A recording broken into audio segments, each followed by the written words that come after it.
रसूलों, क्या हालचाल? सब बढ़िया।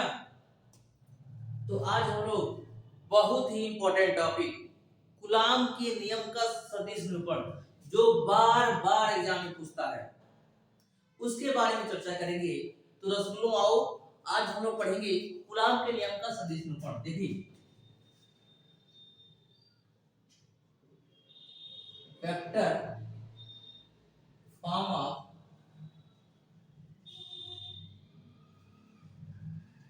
कूलाम्स लॉ, यानी कूलाम के नियम का सदिश निरूपण कैसे पढ़ते हैं। तो ध्यान से देखिएगा। सबसे पहले आप फोटो देखिएगा ध्यान से। मान लीजिए कोई दो आवेश है, उनको यह पॉइंट ए दिया हुआ है और ये पॉइंट क्या दिया हुआ है, बी दिया है। तो इन दोनों आवेश दो बिंदुओं के बीच रखा गया है। मान लीजिए यह आवेश क्या है, Q1 है, और यह आवेश क्या है, Q2 है। दोनों के बीच की डिस्टेंस क्या दिया है बाबू, r दिया है। ध्यान से सुनिएगा।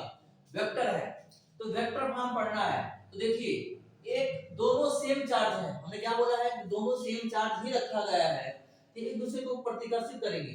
Q1 फोर्स लगाया Q1 पे, Q1 कहां है, Q2 पे। Q2 फोर्स लगाएगा Q1 की तरफ, Q1 लगाएगा Q2 की तरफ।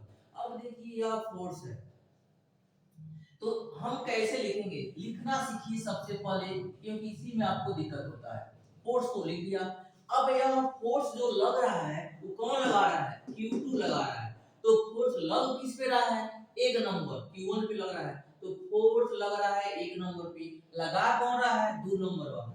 लो 2 नंबर वाला, ये हो गया force on Q1 due to charge Q2, यानी कि Q1 आवेश पर Q2 द्वारा लगाया गया बल F12 है। उसी प्रकार यह फोर्स किस पे लग रहा है, 2 पर, लगा कौन रहा है, एक वाला। तो force on charge Q2 due to charge Q1, ये हो जाएगा लिखने का तरीका। अब इसमें जब वेक्टर फॉर्म पढ़ेंगे तो वेक्टर फॉर्म में आपको ध्यान रखना होगा कि हम जो लेंगे डिस्प्लेसमेंट वेक्टर, यहां देखिए जो Q1 है, जब Q1 फोर्स लगाएगा इसको, उधर धक्का देगा, ये लो भाई, ये हो गया इधर। इसको बोलते हैं आर कैप, मतलब एकांक सदिश के नाम से जाना जाता है। यूनिट वेक्टर दिया हुआ है तो आर कैप। अब पता चले कहां से कहां जा रहा है, Q1 से जा रहा है Q2 की तरफ। जब Q1 से जाएगा Q2 की तरफ, ये हो जाएगा 1 और क्या हो जाएगा 2। उसी प्रकार यह जो फोर्स लगा रहा है, इधर फोर्स लगा रहा है, वह हो जाएगा आर कैप। कौन लगा रहा है, 2, किधर लगा रहा है, 1 पे, ये हो जाएगा आर कैप के साथ 2। तो अब हम लोग इसको देखेंगे कैसे। तो इसका डेरिवेशन कैसे किया जाएगा। अब इसके डेरिवेशन देखिए क्या क्या करेंगे। इसके डेरिवेशन में हम लोग क्या कर रहे थे कि ये तो फोटो बन गया। अब फोटो को देखिएगा, हम निकालेंगे force on charge Q1, force on charge Q1 due to charge Q2, force on charge, force on charge Q1 due to charge Q2, यानी Q1 पे Q2 की वजह से जो फोर्स लग रहा है, यानी कि Q1 पर Q2 के कारण लगा बल, Q1 पर Q2 द्वारा लगाया गया बल। अब ध्यान से सुनिए, हम किस पे लगा रहा है, इस पे। तो Q1 पर Q2 द्वारा लगाया गया बल है, बल है, ये कौन, Q2 लगाया है। तो हम लिखेंगे F12 वेक्टर F12 हो जाएगा इज इक्वल टू, गुलाम भाई साहब बोल के गए हैं कुछ, सब वैसे होगा 1/4 पाई एप्सिलॉन नॉट। उसके बाद क्या होगा बाबू, Q1 फिर से Q2 अपान में R स्क्वायर, बाकी सेम है, बस यही चेंजिंग होगा। इसी को ध्यान रखिएगा। क्या ध्यान रखना है, फोर्स कौन लगा रहा है, 2 नंबर वाला, किसमें लग रहा है 1। जब 2 नंबर वाला फोर्स लगा रहा है तो देखो भाई ऐसे लगा रहा है ना, सही वाला लेंगे, बस यही गड़बड़ होता है। इसी को ध्यान रखना है। यहाँ R कैप 2 1 हो जाएगा।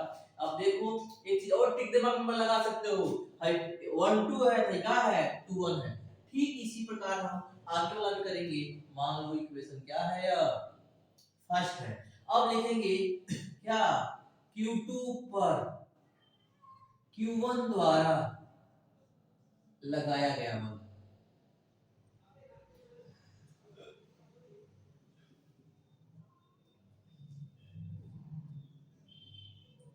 लगाया गया बल, यानी force on charge Q2 due to charge Q1, यानी Q2 पर Q1 द्वारा लगाया गया बल कितना है, F21 है। ये हो जाएगा वेक्टर के साथ 21। फिर वही पुरानी वाली कहानी 1/4 pi epsilon not Q1 Q2 अपन में क्या हो जाएगा आर स्क्वायर।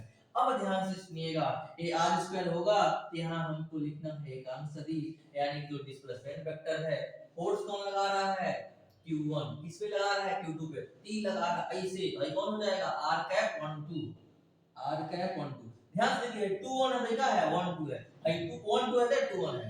ये हो जाएगा इक्वेशन नंबर सेकंड। तो इक्वेशन फर्स्ट और इक्वेशन सेकंड को क्या करते हैं, इक्वेशन फर्स्ट और इक्वेशन सेकंड को संयुक्त रूप से कूलाम के नियम का सदिश निरूपण के नाम से जाना जाता है।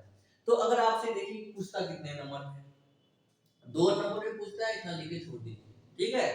अगर आपसे इसी को एक नंबर में कोई पूछ देता है कूलाम के नियम का सदिश निरूपण कीजिए, तो इतना करके 1 और 2 क्या करते हैं, कूलाम के नियम का सदिश निरूपण क्या हो गया, खत्म हो गया। लेकिन इसका अदर फॉर्म भी होता है, other form of कूलाम का, मतलब कूलाम के नियम का अन्य रूप क्या है। अब अन्य रूप के बारे में चर्चा करेंगे, ठीक है। देखिए अब देखिए, यदि मान लिया जाए इसी उदाहरण के, एक ए वाला है और एक ए वाला है, जो r कैप 21 है, r कैप 21 है, तो r कैप 21 यह वेक्टर किसके यूनिट वेक्टर किसका है, Q2 से Q1 की तरफ दिखा रहा है, Q2 से Q1।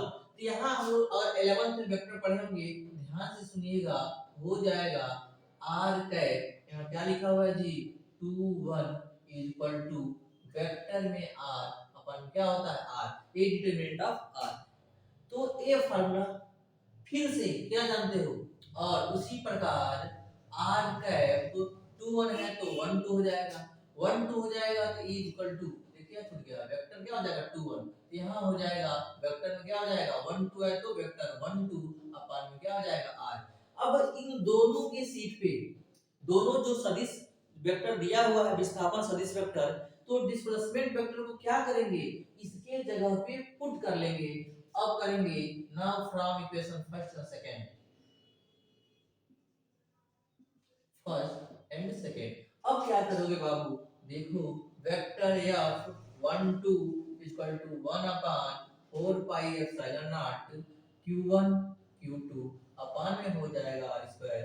इसकी वैल्यू ध्यान से देखिएगा, r कैप 21 की वैल्यू वेक्टर में क्या है r21 अपान में r, यहीं से एक नया फार्मूला आ गया, vector 1 2 equal to 1/4 pi epsilon not q1 q2।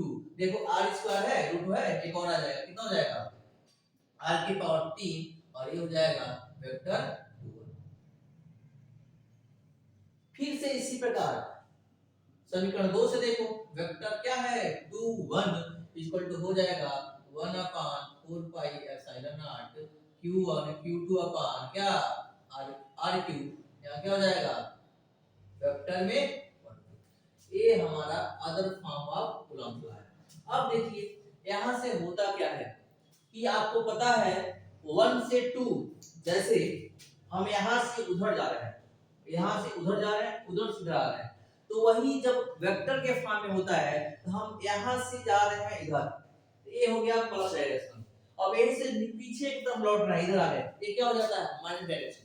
तो आप यहाँ से क्या कर सकते हो, r cap 21 equal to minus में ला सकते हो, बराबर हो जाएगा क्या, जहां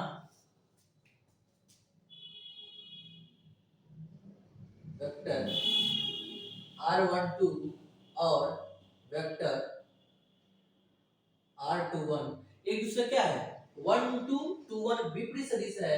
अगर दोनों को बराबर लिखना चाहें और दोनों को आप बराबर लिखना चाहेंगे तो क्या कर सकते हो, देखो vector a12 equal to vector में 2 1 ले सकते हो, लेकिन साइन क्या हो जाएगा, माइनस का हो जाएगा। जब माइनस का साइन ले लोगे तो क्या कर लोगे, देखो यहाँ से मान a बराबर है तो यहाँ माइनस लगा लो, दोनों बराबर हो जाएंगे। तो इसी वैल्यू को लाके यहाँ पुट करोगे तो बस यहाँ क्या हो जाएगा, f12 बराबर f21, लेकिन यहाँ क्या आ जाएगा, माइनस आ जाएगा। यही आपका कूलॉम का नियम है। मतलब दोनों तरफ इधर से इधर, मतलब Q1 फोर्स लगाएगा Q2 पे और Q2 लगाएगा Q1 पे, तो Q1 लगा रहा है Q2 और Q2 लगा रहा है Q1 पे, तो दोनों फोर्स आपस में तो बराबर होंगे बट उनका डायरेक्शन ही केवल चेंज होता है, बस यही कूलॉम का नियम है। ठीक है, ये सारा जो भी पढ़े हैं ये वेक्टर फॉर्म में आ जाता है, वेक्टर फॉर्म ऑफ कूलॉम नियम। ओके, कोई डाउट?